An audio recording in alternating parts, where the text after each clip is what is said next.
Assalamualaikum warahmatullahi wabarakatuh. Halo semuanya, perkenalkan ini temanku Akmal Raffi Radityanzah dan aku Syari Laisa Ekmafi Azhara. Kami dari kelompok 2 kelas A dan di sini kami akan menjelaskan tentang apa itu negara dan warga negara. Kami akan menjelaskan mulai dari pengertiannya, unsur-unsurnya, bentuk-bentuknya dan masih banyak lagi.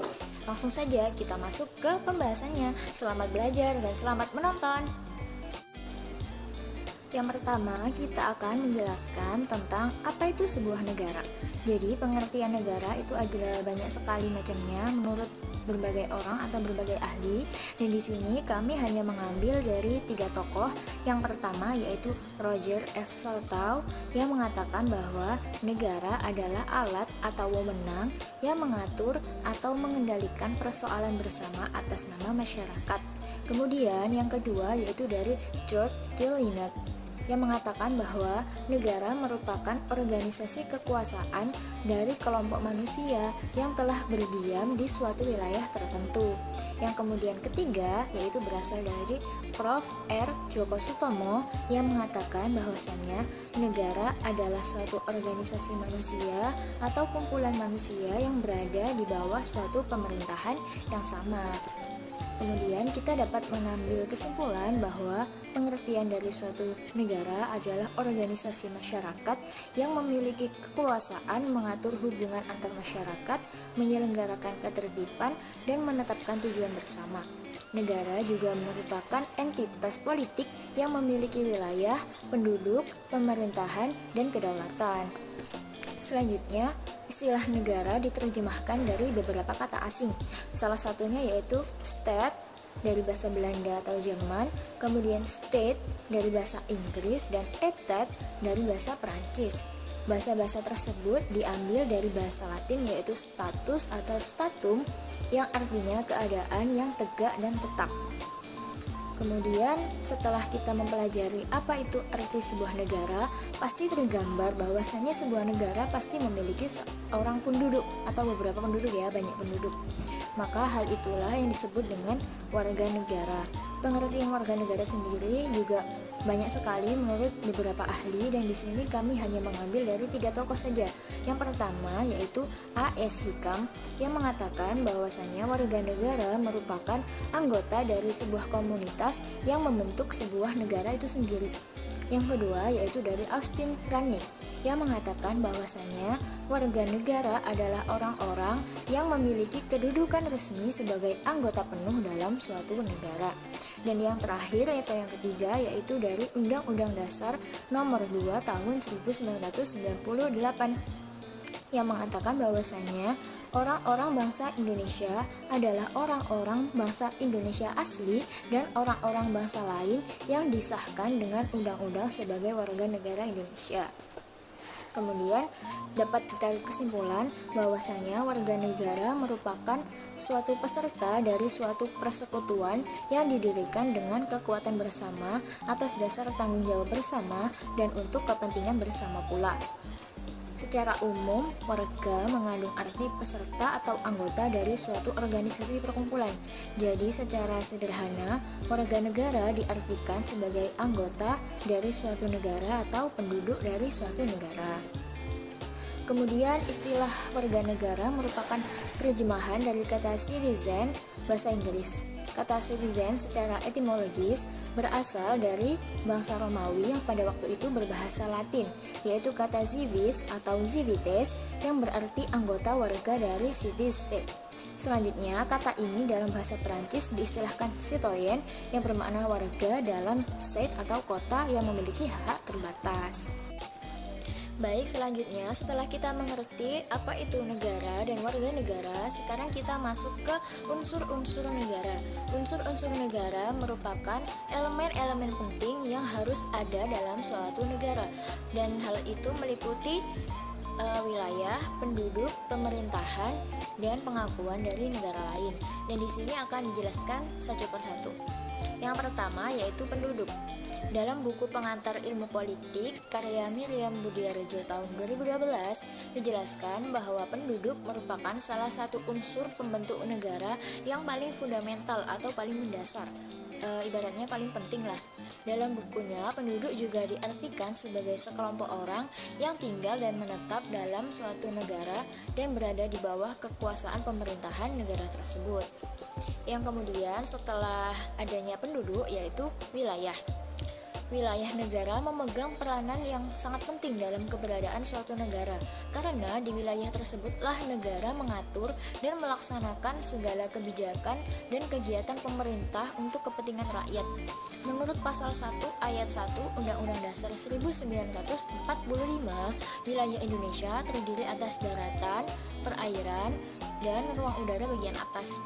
Hal ini menunjukkan bahwa wilayah Indonesia meliputi segala sesuatu yang berada dalam batas-batas geografis negara tersebut.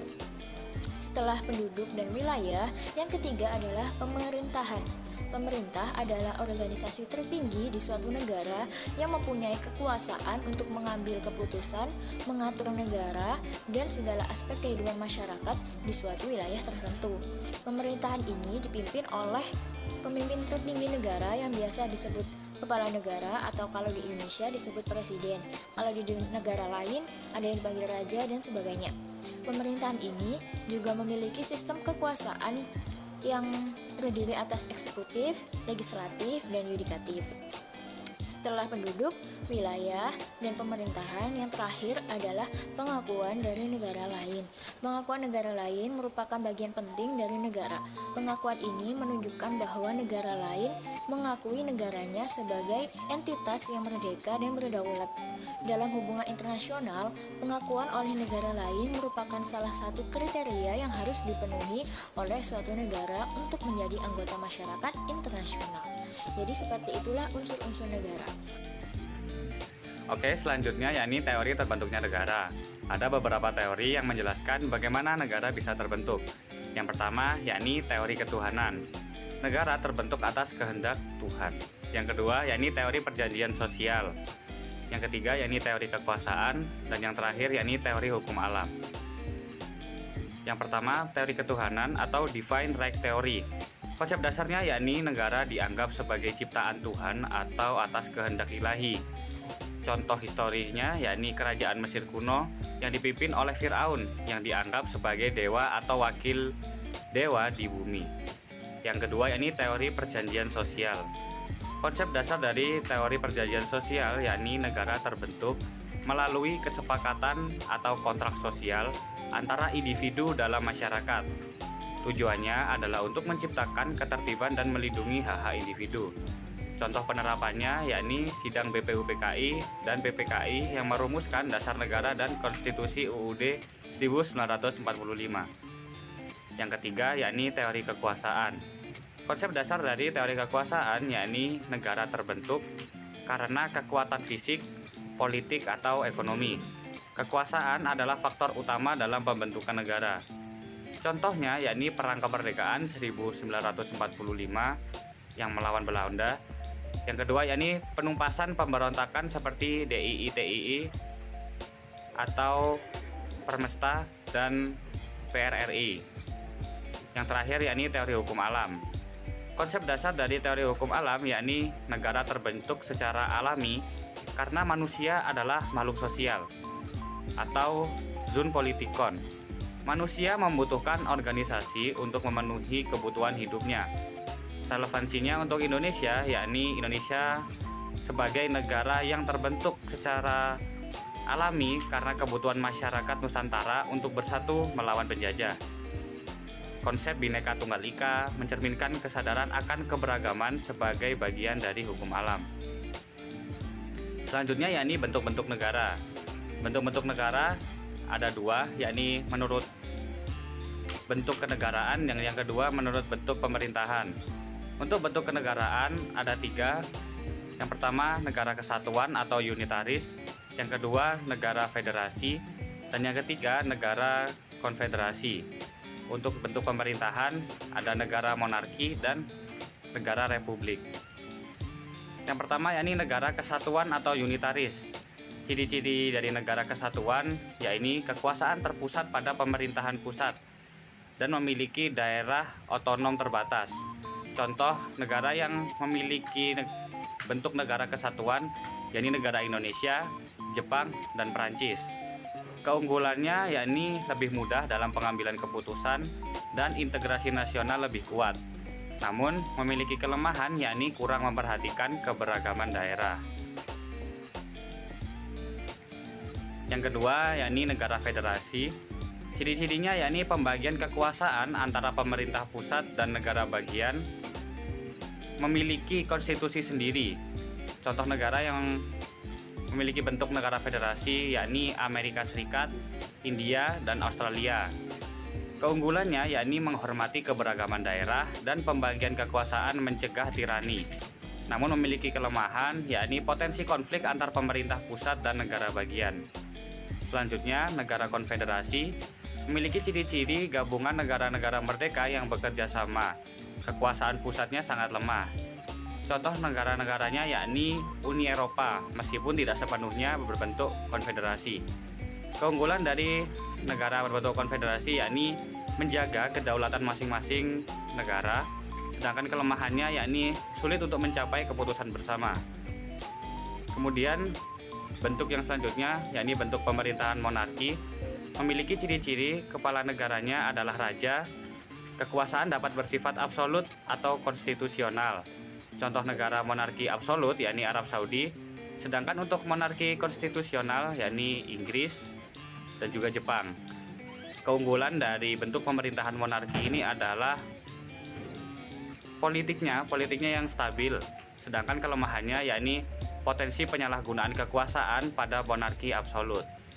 Sedangkan bentuk pemerintahan yang terakhir yakni republik atau yang dipakai di negara kita, ciri-cirinya adalah kepala negara dipilih oleh rakyat atau perwakilan rakyat. Kekuasaan dibatasi oleh konstitusi. Contoh negara yang memiliki bentuk pemerintahan republik selain Indonesia adalah Amerika Serikat dan juga Perancis. Keunggulan dari bentuk republik ini adalah kedaulatan berada di tangan rakyat dan sistem checks and balance-nya mencegah tirani dari pemerintah. Kelemahannya yakni proses pemilihan yang panjang dan juga menguras biaya negara. Yang terakhir yakni tujuan negara. Tujuan negara memiliki poin-poin utama yakni mempertahankan kekuasaan, menjaga stabilitas dan keamanan negara, mencapai kesejahteraan, meningkatkan kualitas hidup rakyat melalui pembangunan ekonomi dan sosial. Kemudian menegakkan keadilan dengan menjamin hak dan kewajiban warga negara, melindungi kebebasan, menjamin hak asasi manusia dan kebebasan individu. Kemudian yang paling penting yakni memajukan pendidikan dan budaya, meningkatkan kualitas pendidikan dan melestarikan budaya. Sedangkan tujuan negara menurut para ahli, diantaranya ada menurut Plato, tujuan negara adalah menciptakan keadilan dan kebahagiaan bagi rakyat. Kemudian menurut Aristoteles, tujuan negara adalah mencapai kehidupan yang baik. Sedangkan menurut John Locke, tujuan negara adalah melindungi hak alamiah, life, liberty, dan property.